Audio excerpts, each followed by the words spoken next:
الحمد للہ وحدہ والصلاة والسلام علی سید الانبیاء والمرسلین وعلی آلہ واصحابہ اجمعین الی یوم الدین۔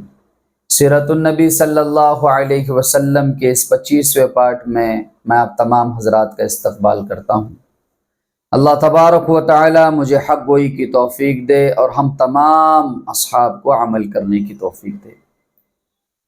اللہ کا وعدہ سچا ہے۔ اللہ جب کسی قوم کی مدد کرتا ہے تو اس مدد کے تعلق سے جو وعدہ اللہ کرتا ہے وہ وعدہ سچا ہے۔ اللہ کبھی وعدہ خلافی نہیں کرتا۔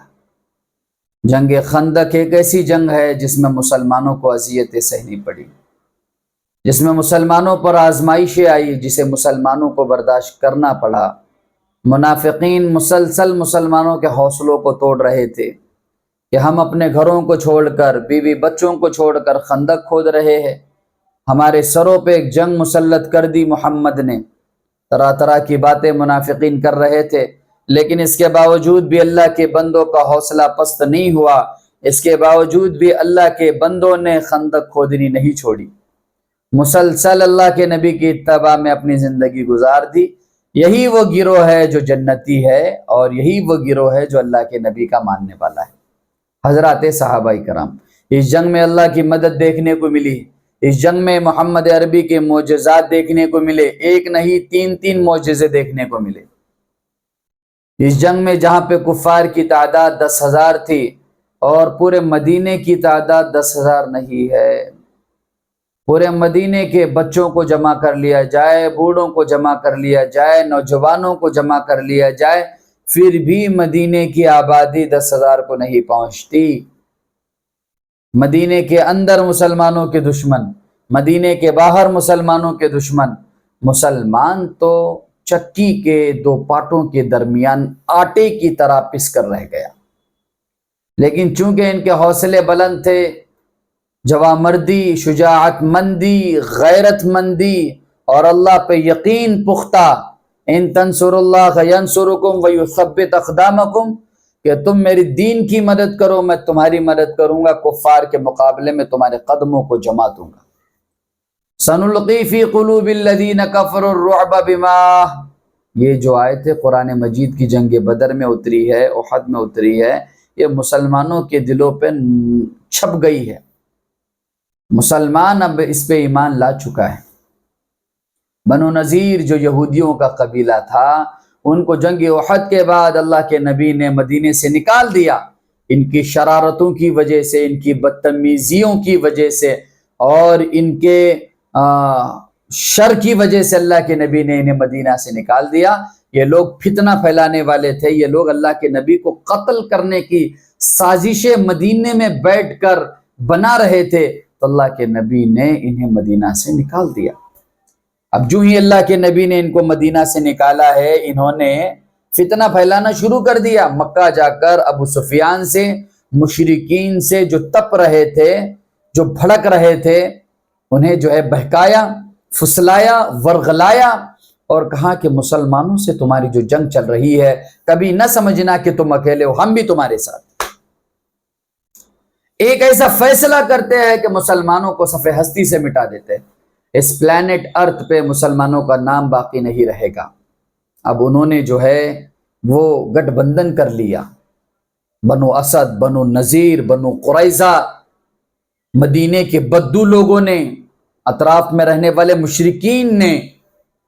اب ایک تعداد پہنچی ان کی 10,000، اور جو شروع میں نے آپ کے سامنے بات کہی، مدینے کی پوری آبادی 10,000 نہیں ہے۔ جنگجو کی بات نہیں کر رہا، عورتوں سمیت، بچے سمیت، بوڑھے سمیت، ایسے لوگ جو جنگ میں شریک نہیں ہوں گے، ان کی آبادی کو بھی ملا لیا جائے تب بھی جا کر مدینے کی آبادی 10,000 کو نہیں پہنچ رہی۔ اسی لیے تو میں نے آپ سے کہا بغور سماعت فرمائیے، غور سے سنیے، آپ کے ایمان کو مضبوط کر دینے والی جنگ، آپ کے حوصلوں کو مضبوط کر دینے والی جنگ، آزمائش والی جنگ، منافقین کی طرف سے آزمائش۔ منافقین یہ کہہ رہے ہیں کہ ہمیں ہمارے گھر بار سے الگ کر دیا گیا، ہمیں اپنے بیوی بچوں سے الگ کر دیا گیا، ہم تو خندق ہی کھود رہے ہیں۔ 10 آدمیوں کے ذمہ کام تھا کہ وہ 12 فٹ کی خندق کھودے. 6 کلومیٹر تک خندق کھودی جا رہی ہے. اور اللہ کے نبی کو جو ہی یہ خبر ملی کہ 10,000 یا 10,000 کا لشکر آ رہا ہے، حضرت صحابہ کرام کی میٹنگ ہوئی. میٹنگ میں سیدنا سلمان فارسی نے رائے دی کہ خندق کھودی جائے، اور خندق نارتھ سائڈ پہ کھودی جائے، کیونکہ مدینہ 3 طرف سے سیکیور ہے، بڑے بڑے پہاڑ ہے، کوئی حملہ نہیں کر سکتا. پہاڑوں کے اوپر سے تھوڑی نہ جنگ کی جائے گی، جنگ تو سامنے کی طرف سے کی جائے گی، جہاں سے ڈائریکٹ مدینے میں انٹری کا راستہ ہے، انٹر ہونے کا راستہ ہے. سلمان فارسی رضی اللہ عنہ کی یہ رائے اللہ کے نبی کو بڑی پسند آئی. اللہ کے نبی نے حضرت صحابہ کرام کو کام پہ لگا دیا، خود بھی کام پہ لگ گئے، اور کیا کہا؟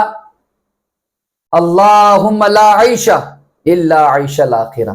اے اللہ، زندگی نہیں ہے مگر آخرت کی زندگی. اللہ، کوئی مزے کی زندگی نہیں ہے الا یہ کہ آخرت کی زندگی مزے کی زندگی ہے. اسے سن کر صحابہ کرام کہنے لگے، اے اللہ، ہم نہ نماز پڑھتے تھے، ہم نہ صدقہ دیتے تھے، ہم تو کفر و شرک میں مبتلا تھے. یہ تیرا کرم کہ تو نے ہمارے درمیان میں ایک ایسا نبی بھیجا جو ہمیں ڈرانے والا ہے، جو ہمیں توحید کی طرف بلانے والا ہے. یہ تیرا ہی کرم ہے. یہ بولتے بولتے حضرات صحابہ کرام خندق کھود رہے ہیں، اور اللہ کے نبی صلی اللہ علیہ وسلم کے پاس جب صحابہ کرام کا ایک گروہ آیا جنہوں نے پتھر دکھائے اپنے پیٹ کے اوپر جو باندھے ہوئے تھے، تو اللہ کے نبی صلی اللہ علیہ وسلم کو دیکھ کر وہ حیران رہ گئے. اللہ کے نبی کے پیٹ اور پیٹھ پر یہ ملا کر اللہ کے نبی کے جسم پر 2 پتھر بندھے ہوئے. ہائے ہائے، میں قربان جاؤں. کروڑوں درود نازل ہو صلی اللہ علی محمد صلی اللہ علیہ وسلم. کروڑوں درود نازل ہو محمد عربی. ہمارا رہبر ایسا کہ جو پیچھے نہ ہو، ہمارا نبی ایسا جو کہ پیچھے نہ ہو. اگر میرے صحابہ کرام قربانی دے رہے ہیں تو میں بھی قربانی دے رہا ہوں. مسجد نبوی کو بناتے وقت اللہ کے نبی اینٹیں اٹھا کر لے کر جا رہے ہیں. اللہ کے نبی فلاں بزرگ کی طرح نہیں تھے. آج جو دیکھ رہے ہو فلاں بزرگ جو تھک کر بیٹھ چکا ہے، جو صرف آرڈر کر رہا ہے کہ یہ کام کرو، وہ کام کرو، وہ کام کرو،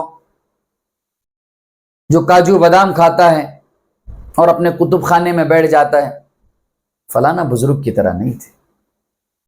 وہ خود جا کر صحابہ کرام کے ساتھ کام کرتے تھے، خود جا کر.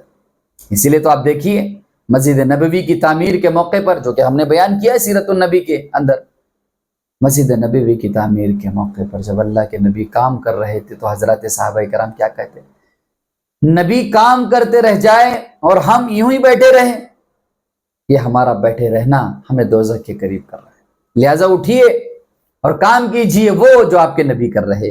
نبی علیہ السلام تو کاموں میں سرگرم عمل رہا کرتے تھے. خندق حضور کھود رہے تھے. جابر رضی اللہ عنہ کہتے ہیں کہ میں نے خندق کھودنے کے دوران نبی علیہ السلام کے چہرے پر بھوک کے آثار دیکھی. کوئی کاروبار ہی نہیں چل رہا، سارا کام ٹھپ پڑا ہوا ہے. سامنے سے 10,000 کا لشکر آ رہا ہے.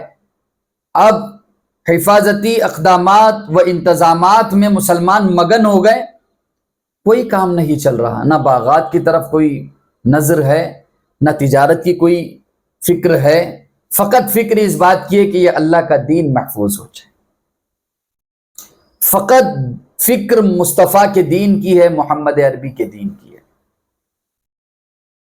نبی علیہ السلام کے چہرے کو دیکھ کر، اب یہ معجزہ بھی ہے نبی علیہ السلام کا. جابر یہ فرماتے ہیں کہ مجھے حضور پاک صلی اللہ علیہ وسلم کے چہرے کو دیکھ کر بھوک کے آثار نظر آئے. تو میرے گھر میں ایک بکری کا بچہ تھا اور گھر میں کچھ ایک روٹیوں کا آٹا پڑا ہوا تھا. میری زوج محترمہ اور ہم دونوں نے یہ ڈسکس کر لیا اور پھر نبی علیہ السلام کو دعوت نامہ دیا کہ آپ اپنے چند رفقا کے ساتھ آئیے اور کھانا کھائیے. کیونکہ حضرت جابر یہ کہہ رہے تھے کہ میں نے حضور کے چہرے کے اوپر بھوک کے آثار دیکھے. وہ نبیوں میں رحمت لقب پانے والا، وما ارسلناک الا رحمتا للعالمین. آج ہم اپنے غریبی کی شکایت کرتے ہیں لوگوں سے، تو ہمیں پہلے مصطفیٰ کو دیکھنا چاہیے کہ ہمارے نبی نے کیسی زندگی گزاری ہے۔ شکایت نہ کریں، اللہ سے دعائیں مانگتے رہے، اللہ تبارک و تعالیٰ آپ کی بگڑی بنا دے گا۔ اللہ تبارک و تعالیٰ اتنا دے گا کہ آپ دوسروں کے سامنے ہاتھ نہیں پھیلاؤ گے۔ اللہ سے مانگیے۔ بہرحال نبی کریم صلی اللہ علیہ وسلم نے اپنے تمام تر صحابہ کرام سے کہا کہ جابر نے دعوت دی ہے، چلتے ہیں۔ اب جابر رضی اللہ عنہ نے چند ہی رفقا کو دعوت دی تھی اللہ کے نبی سمیت، لیکن آٹا بھی چند ہی لوگوں کا تھا، وہ سالن بھی چند ہی لوگوں کا تھا۔ اللہ کے نبی صلی اللہ علیہ وسلم بذات خود اپنے ہاتھ سے تقسیم کر رہے، پورا کا پورا لشکر 2500 لوگوں کا کھا کر سیراب ہو گیا، سیراب ہو گیا کھا کر۔ یہ اللہ کے نبی کا معجزہ تھا جو اللہ کی طرف سے دیکھنے کو ملا۔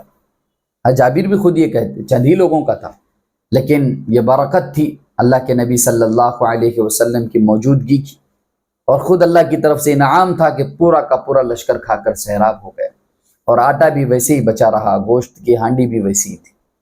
اس کے بعد ایک دوسرا واقعہ دیکھنے کو ملا۔ ایک عورت چند کھجورے اپنے باپ اور اپنے بھائی کے لیے لے کر جا رہی تھی۔ اللہ کے نبی نے اسے وہ کھجورے منگوائی اور منگوا کر ایک چادر پہ ڈال دی، اور اللہ کے نبی صحابہ کو بلاتے گئے، صحابہ کھجورے لیتے گئے، کھاتے گئے، اور بعد میں دیکھا گیا کہ وہ کھجورے اتنی ہی ہیں جتنی پہلی دفعہ تھی۔ یہ اللہ کے نبی کے معجزے اس جنگ میں دیکھنے کو ملے۔ یہ معجزے ان لوگوں کے لیے بھی تھے جو منافقین بار بار مسلمانوں کے ہمت کو پست کر رہے تھے، جو کہ فرار، بھاگنے کی راہ اختیار کرنا چاہتے تھے، جس کو قرآن نے بھی بیان کیا۔ وَمَا هِيَ بِعَوْرَةٍ إِن يُرِيدُونَ إِلَّا فِرَارًا، قرآن نے اسے بیان کیا ہے۔ وہ تو راہ فرار اختیار کرنا چاہتے، وہ تو جانا چاہتے ہیں یہاں سے۔ کچھ ایک مسلمانوں کی ایمان بھی کمزور تھے تو ان کا دل بھی بیٹھا جا رہا تھا، یار یہ کیا کر رہے ہیں ہم لوگ، لیکن یہ معجزے ظاہر سی بات ہے ان کے لیے حوصلے کا کام کر رہے تھے، ان کے لیے ہمت کا کام کر رہے تھے۔ اس کے بعد ایک چٹان کا ذکر آتا ہے۔ ایک چٹان حضرات صحابہ کرام اسے توڑ رہے تھے، وہ ٹوٹی نہیں رہی تھی۔ اللہ کے نبی بذات خود اترے، اللہ کے نبی میں کدال لی، پہلا ہی آپ نے ضرب مارا ہے، اللہ کو اکبر کہہ کے اس کے ٹکڑے ہوئے، اور اللہ کے نبی نے کہا کہ مجھے جو ہے رومن امپائر، پرشین امپائر کے خزانے دیے گئے ہیں، خزانے دیے گئے۔ پھر اور ایک مارا، پھر اور ایک جگہ کی بشارت کی، پھر اور ایک جگہ مارا، پھر مجھے یمن کی چابیاں دی گئی ہیں۔ یہ جیسے ہی مشرکین جو چھوٹے چھوٹے منافقین تھے، مشرکین چھوٹے چھوٹے منافقین، انہوں نے جو ہی سنا تو آپس میں چیمی گوئیاں کرنے لگے، کہنے لگے یہ دیکھیے کھانے کے ان کے لالے ہیں، ان کے پاس جو نہیں ہے، کھجورے نہیں ہے، ان کے پاس کھانے کے لیے کوئی چیز نہیں ہے، باتیں کرتے رومن امپائر کی، باتیں کرتے پرشین امپائر کی، باتیں کرتے یمن کی، باتیں کرتے مصر کی، کوئی سمجھا ہی نہیں، باتیں کرتے مدین کی۔ لیکن بہرحال حضرات صحابہ کرام تو سمجھ گئے تھے کہ نبی علیہ السلام کی بات کبھی جھوٹی نہیں ہو سکتی۔ بہرحال اب مشرکین کا 10,000 کا لشکر پہنچا ہے، اب انہیں آنے کو وہ کوئی موقع میسر نہیں، اور وہ خندق کے اس پار، مسلمان خندق کے اس پار۔ بہرحال نبی علیہ السلام تک یہ خبر پہنچی کہ مدینے کے اندر بنو قریظہ بھی اب مسلمانوں کے ساتھ وہ جنگ کرنا چاہتے ہیں۔ نبی علیہ السلام نے اپنے چند صحابہ کرام کو بنو قریظہ کی طرف بھیجا۔ جیسے ہی وہ صحابہ بنو قریظہ کے اس علاقے میں پہنچے تو بنو قریظہ کہنے لگے کون نبی، کون محمد، ہمارا کوئی معاہدہ نہیں ہوا، ہم بتا دیں گے اگر ہمارے مقابلے میں اگر کوئی آئے گا۔ تو حضرات صحابہ کرام یہ سمجھ گئے کہ اب ان کے ذہنوں کو خراب کیا گیا ہے، اب اگر ہم ایکشن لیں گے، یاد رکھنا صحابہ اگر چاہتے تو وہیں بنو قریظہ کو نپٹا سکتے تھے، لیکن وہ یہ جانتے تھے کہ اللہ کے نبی کا بھی کوئی حکم آیا نہیں ہے، جذباتی ہو کر کوئی فیصلہ نہیں لینا۔ اگر ہم جذباتی ہو کر کوئی فیصلہ لیں گے، مسلمان یہاں منتشر ہو جائیں گے اور کفار خندق سے جو ہے ڈائریکٹلی اندر آ جائیں گے۔ تو اسی لیے وہ فوراً نبی علیہ السلام کے پاس پہنچے، نبی علیہ السلام کو بتایا ہاں بنو قریظہ غداری پر اتر آئے ہیں۔ اللہ کے نبی صلی اللہ علیہ وسلم نے خاموشی اختیار کی اور اپنے چہرے کے اوپر پردہ ڈال کر تھوڑی دیر خاموشی اختیار کی، اس کے بعد اٹھے اللہ اکبر کہہ کر اور خوشخبریاں دی لوگوں کو کہ ان قریب تمہیں تمہارے رب کی طرف سے خوشخبری ملے گی، ان قریب۔ اس کے بعد ایک شخص جس نے اس جنگ کا پورا رخ موڑ کر رکھ دیا، ایک شخص جس کا نام نعیم بن مسعود عامر اشجعی، یہ نام آپ یاد رکھنا، یہ قبیلے بنو غطفان کا ایک فرد تھا۔ یہ آیا اللہ کے نبی کے پاس اور کہنے لگا اے اللہ کے نبی، میں مسلمان ہو چکا ہوں لیکن میرے قبیلے والوں کو یہ بات معلوم نہیں ہے، لہٰذا میرے لیے کوئی حکم فرما دے کہ میں کچھ کامی آ جاؤں آپ کے ان سنگین حالات میں۔ تو نبی علیہ السلام نے اس کی طرف دیکھا اور کہا کہ تم جنگی کوئی اقدامات تو اٹھا نہیں سکتے کیونکہ تم اکیلے ہو، تمہارے پاس کوئی لشکر نہیں ہے، لہٰذا کچھ نہ کچھ کرو جو مسلمانوں کے حق میں ہو۔ تو بہرحال وہ ڈائریکٹلی بنو قریظہ کے پاس گئے۔ اس واقعے کو اچھی طرح سننا، ان کا نام نعیم بن مسعود عامر اشجعی، یہ پہنچے بنو قریظہ کے پاس۔ بنو قریظہ کے لوگوں سے کہنے لگے اے بنو قریظہ کے لوگوں، میں قبیل غطفان سے ہوں، آپ کا میرے بارے میں کیا خیال ہے؟ بہرحال بنو قریظہ کے لوگ کہنے لگے وہ تو ہمارا ساتھی ہے اس جنگ میں، وہ ہمارا مددگار ہے، ہم مل کر لڑ رہے ہیں۔ تو نعیم نے یہ کہا رضی اللہ عنہ کہ دیکھیے آپ مکہ والوں کو نہیں جانتے، یہاں مکہ والوں کے مکانات نہیں ہیں، یہاں مکہ والوں کے باغات نہیں ہیں، یہاں پہ مکہ والوں کی کوئی تجارت نہیں ہے اور نہ ہی یہاں ان کے چھوٹے چھوٹے بچے ہیں۔ اگر محمد عربی نے مکہ والوں کو ہرا دیا اور مکہ والے بھاگ گئے تو یاد رکھنا محمد عربی کی دوسری ضرب وہ آپ پر ہوگی۔ اب بنو قریظہ کے لوگ سوچنے لگے یہاں بات تو سچی ہے، اب ہم کیا کریں؟ تو نعیم بن مسعود عامر اشجعی نے انہیں مشورہ دیا، دیکھیے ایک راستہ ہے تمہارے پاس، تم مکہ والوں سے ان کے چند عزیز ترین لوگ منگوا لو کہ آپ ہمیں آپ کے چند لوگ یرغمال کے طور پر دیجئے، اگر وہ لوگ آپ دے دیں گے تو ہم اپنے آخری فرد تک آپ کی مدد کریں گے، یعنی جنگ میں آپ کے ساتھ ڈٹے رہیں گے، مکہ والے بھی بھاگ کر نہیں جائیں گے کیونکہ ان کے آدمی آپ کے پاس ہیں، اس طرح آپ جو ہے جنگ جیت جاؤ گے۔ ان کو یہ رائے بڑی پسند آئی، انہوں نے کہا کہ ہم ایسے ہی کریں گے۔ اب حضرت نعیم بن مسعود وہاں سے نکلے اور قریش کے پاس پہنچے، مشرکین کے پاس پہنچے۔ مشرکین کے پاس پہنچ کر انہوں نے کہا اے مشرکین مکہ، اے عرب کے لوگوں، اے عرب کے سرداروں، آپ مجھے کیسا پاتے ہو؟ میں قبیل غطفان سے ہوں۔ انہوں نے کہا کہ وہ تو ہمارا مددگار ہے، جنگ میں ہماری مدد کر رہا ہے، اور بنو قریظہ بھی ہمارے ساتھ ہے، بنو نذیر بھی ہمارے ساتھ ہے۔ تو اس موقع پر نعیم بن مسعود نے کہا دیکھیے یہودی کسی کے سگے نہیں ہے، نہ انہوں نے پہلے کس کی مدد کی تھی نہ وہ آج کسی کے مددگار ہے، لہٰذا یہودیوں کے بارے میں محتاط رہنا۔ یہودی یہ چاہتے ہیں، یہ خبر مجھ تک پہنچی ہے، یہودی وہ چاہتے ہیں کہ آپ کے چند عزیز لوگوں کو، آپ کے سرداروں کو لے کر محمد کے حوالے کر دے اور محمد انہیں چھوڑ دے، یعنی یہودیوں کو چھوڑ دے۔ وہ یہ چاہتے ہیں کہ وہ محمد سے جو ہے اب جنگ نہیں کریں گے، وہ دستبرداری کا اعلان کر دے۔ تو مکہ والے اب جوش میں آ گئے کہ ہم بالکل اپنے لوگ قبیلے بنو قریظہ کو نہیں دیں گے، اب ہم دیکھیں گے کہ وہ کس طرح سے محمد پہ حملہ نہیں کرتے۔ لہٰذا انہوں نے خط لکھا، خط میں لکھا کہ جو ہے کل ہم حملہ کر رہے ہیں، لہٰذا تم پہلے مدینے کے اندر سے حملہ کر دو، پھر ہم خندق کو کور کر کے پار کر کے ہم آ جائیں گے۔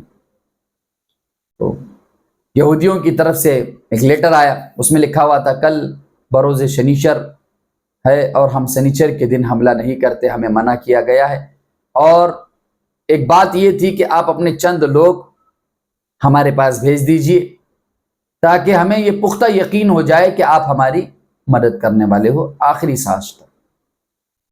جو ہی اس خط کے اندر وہ لائن ابو سفیان نے دیکھی اور مشرکین نے دیکھی، وہ تلملا اٹھے، انہوں نے کہہ دیا ہم ایسا نہیں کریں گے، ہم اپنے لوگوں کو نہیں دیں گے آپ کے پاس۔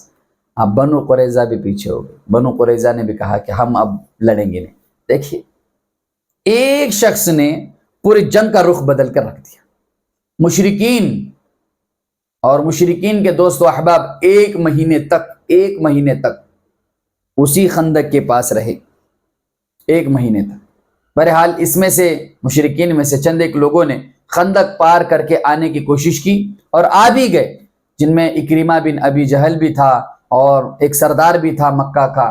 یہاں سے ہمارے بڑے سردار سیدنا علی المرتضی رضی اللہ عنہ، شیر خدا حیدر کرار، وہ اپنے چند ساتھیوں کو لے کر وہاں پر پہنچ گئے اور دو ہاتھ ہوئے۔ اب ظاہر سی بات ہے حضرت علی کے سامنے کوئی ٹھہر بھی سکتا ہے بھلا؟ جنگ ہو اور اس میں علی ہو، اللہ اکبر! یعنی یہ فقط اللہ کی مدد ہے۔ حضرت علی کی تلوار میں اللہ نے اتنا زور رکھا ہوا تھا، حضرت علی کے بازو میں اللہ نے ایمان کی وہ تقویت رکھی ہوئی تھی کہ حضرت علی سے مقابلہ مشکل ہے۔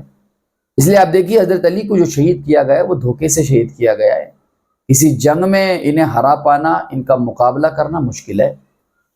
بہرحال اب دیکھتے ہیں حضرت علی رضی اللہ عنہ خندق کے موقع پر مشرکین کا جو ایک چھوٹا سا گروہ آیا ہوا تھا، 3-4 لوگوں پہ مشتمل، اکرمہ بن ابی جہل بھی تھا، دو ہاتھ ہوئے، حضرت علی رضی اللہ عنہ نے اسے قتل کر دیا۔ اکرمہ بن ابی جہل اپنی تلوار چھوڑ کر بھاگ کر چلا گیا۔ یہ خواہ اگر علی کے ہاتھ لگ جاؤں تو علی آج معاملہ مکمل کر دے گا۔ یہ بھی آپ دیکھ لیجئے۔ کروڑوں درود نازل ہو محمد عربی کی گھرانی پر، محمد وعلی آلہ واصحابہ اجمعین۔ اللہم صلی علی محمد وعلی آل محمد۔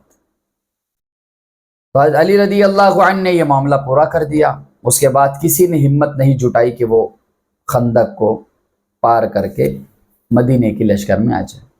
چند ایک مسلمانوں کے لوگ بھی، تین کے قریب غالباً مسلمان کے لوگ شہید ہوئے اس میں، اور حضرت سعد بن معاذ رضی اللہ عنہ کو تیر لگا۔